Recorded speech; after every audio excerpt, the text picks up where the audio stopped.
महर्षि जी, आपका प्रश्न है कि इन्होंने हनुमान जी को अपना भाई माना, बचपन से माना था।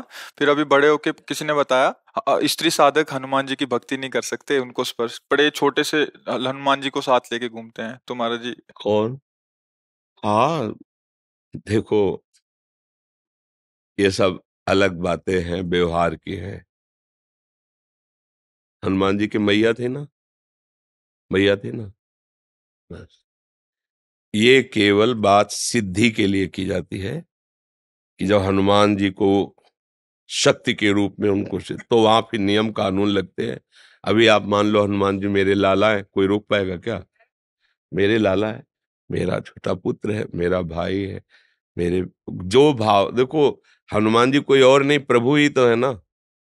तो मुझे इन सब बातों में कि स्त्री को ये इससे, देखो भैया, स्त्री और पुरुष की पोशाक पहने हो आप, ना आप स्त्री हो ना आप पुरुष हो, सच्चाई से समझो। ना थे न रहोगे, बीच में पोशाक मिली है। सरकारी पोशाक नहीं बदलती, आपको ड्यूटी जाना है तो आपकी पोशाक ये है। आप हो भारत के, फौज में हो, लेकिन अलग अलग है। वायुयान, जल, नेवी, थल, आर्मी, अलग अलग पोशाक, पुलिस की अलग, सबकी अलग। पर है सब कौन? भारतीय है ना। है हम सब कौन? भगवदंश हैं। ये पोशाक मिली, हम आराधना भगवान की कर सकते हैं। देखो समझो, ना कोई स्त्री है ना कोई पुरुष है, हम सब भगवान के अंश हैं। और अंश एक जैसे हैं, उसमें छोटा बड़ा गंदा पवित्र ये सब नहीं है, समान अंश है। भगवान सम है ना, तो उनका अंश भी सम। एक श्लोक आता है उपनिषदों में, पूर्णमदः पूर्णमिदं पूर्णात् पूर्णमुदच्यते पूर्णस्य पूर्णमादाय पूर्णमेवावशिष्यते। उस पूर्ण परमात्मा से अगर अंश निकाला जाए तो क्या बचेगा? पूर्ण। वो पूर्ण ही अंश होता है। तो हम सब परमात्मा अंश हैं। अगर हनुमान जी से ऐसी प्रीति है, प्रीति और सिद्धि में अंतर होता है, ध्यान रखना। जैसे जगदम्बा है, हमारी अम्मा है, अम्मा, अब कौन सा नियम लागू होगा? और आद्या शक्ति भगवती जगदम्बा, इनको वश में पुरखा पानी पा जाएंगे। नियम कानून से चलो, नहीं तो नष्ट हो जाओगे। समझ गए? अम्मा, तो अम्मा की गोद में बालक जैसे मलमूत्र, तो अम्मा कोई दंड देते हैं क्या? कुपुत्र जायत क्वचिदपि कुमाता न भवति। ऐसे ही हमारे सब प्रभु की से देखो, बाल ब्रह्मचारी हनुमान जी, अंजनी के लिए क्या है? पुत्र ही तो है ना। अंजनी के पास जब जाएंगे तो अंजनी क्या करेंगे?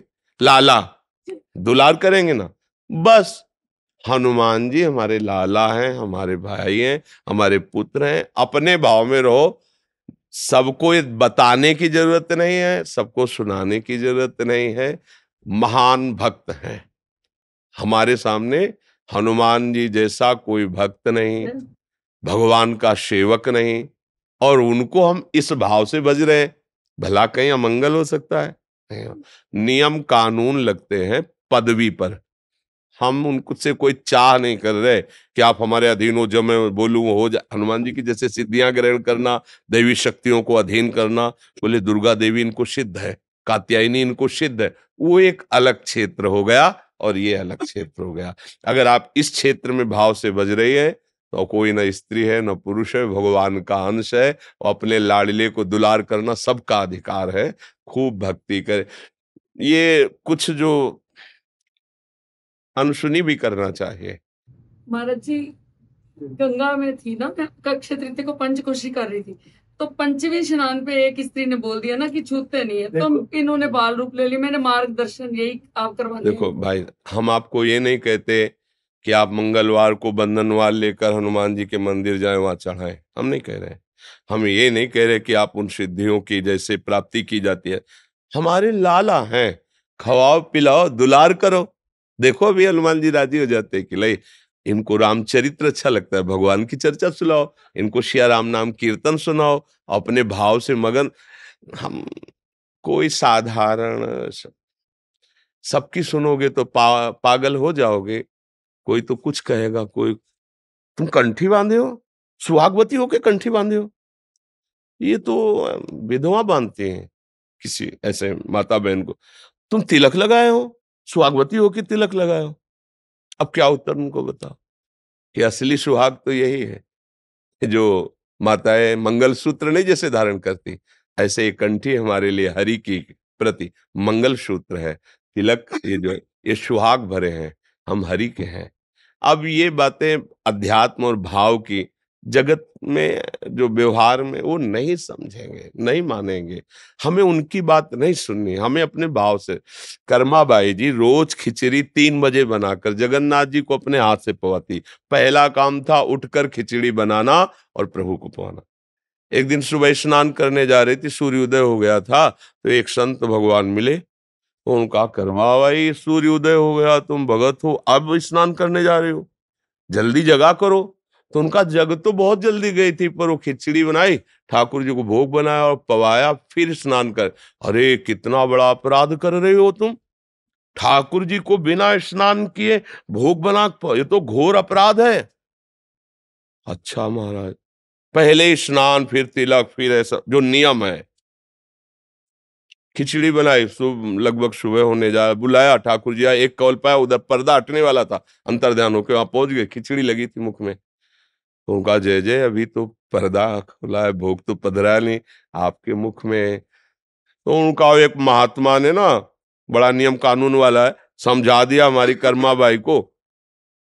अब वो स्नान आदि करने में विलंब करके, वो वैसे मैं रोज जाता था पाता, तो आज एक ही कौल पाया और भाग आया, आचमन भी नहीं कर पाए।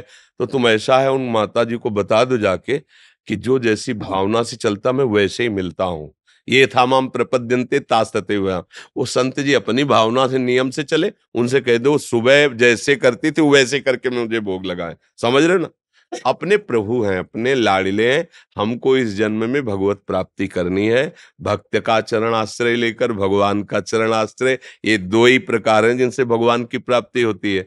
तो आप चाहे प्रभु मान लो, चाहे महान भक्त मान लो, चाहे उनको अपना पुत्र मान लो। जब भगवान को पुत्र माना तो देखो, अखिल लोकों का पिता नंद भवन में घुटने के बल चल रहा है नहीं? अयोध्या, नरेश महाराज चक्रवर्ती सम्राट दशरथ जी के आंगन में रुंझुन रुंझुन करते हुए डोला कौन? अखिल लोकों का माता पिता स्वयं वो है। तो हमें लगता है कि यदि हमारी आसक्ति है और हम भावपूर्वक कर रहे हैं, तो हम किसी ब्रह्मचारी की सेवा नहीं कर रहे, किसी सिद्धि प्राप्ति के लिए नहीं कर रहे, हम अपने पुत्र की कर रहे हैं, हम अपने प्रभु की कर रहे हैं, हम अपने लाडिले की कर रहे हैं। कहीं कुछ बिगड़ने वाला नहीं, भाव से करो। ये शरीर वास्तविक नहीं है, उपासना वास्तविक है। ये आज है, कल नहीं रहेगा। आप अपने अंदर भाव हटाओ, मैं स्त्री हूं, मैं पुरुष हूं, अभी शुद्ध अध्यात्म जागृत। पर ये साधारण बातें नहीं हैं। तो साधारण लोगों की बातें सुनोगे तो फिर यही सब बातें आएगी। अपने को उपासना करनी, आप भाव से रहो। जहां हनुमान जी वहां सियाराम जी है, क्योंकि बिना हनुमान जी सियाराम के रह नहीं सकते। तो जब भोग लगाओ तो वही भाव करो, सियाराम जी विराजमान। अच्छा, मान लो कोई कह रहा है हनुमान जी को स्त्री की सेवा नहीं करनी चाहिए, तो सियाराम जी की करनी चाहिए? हाँ करनी चाहिए। तो हनुमान जी कहाँ बैठे हैं? उनके चरणों में बैठे हैं ना, है ना? भोग लगेगा तो हनुमान जी को हटा दोगे क्या? स्नान कराओगे तो हनुमान जी को हटा दोगे क्या? वो तो पूरी छवि में वहीं बैठे हैं। छवि हो या राम दरबार हो, जहां राम दरबार है वहां बैठे महाराज हनुमान जी चरणों के पास। तो समझो, कहीं ऐसा हो सकता है क्या? तो इसलिए हाँ, हम ये नहीं कहते कि आप बंधनवार लेकर जाओ और हनुमान जी के मंदिर में जाके बंधन, हम ऐसा नहीं कहते। हम अपने भाव की बात, जो वहां सिद्धांत की बात आएगी तो अलग चल जाए। सिद्धांत नियम कानून एक अलग है और प्रेम का कानून अलग है। प्रेम का एक स्वतंत्र कानून होता है और कोई कानून मानता ही नहीं। न लाज तीन लोकन की, न वेद को कहो करे, न शंख भूत प्रेत की, न देव जच्छते डरे, सुने न कान और की, द्रवे न और इच्छना। प्रेम का एक अपना प्रभाव होता है, इसलिए ऐसे भाव से चलिए।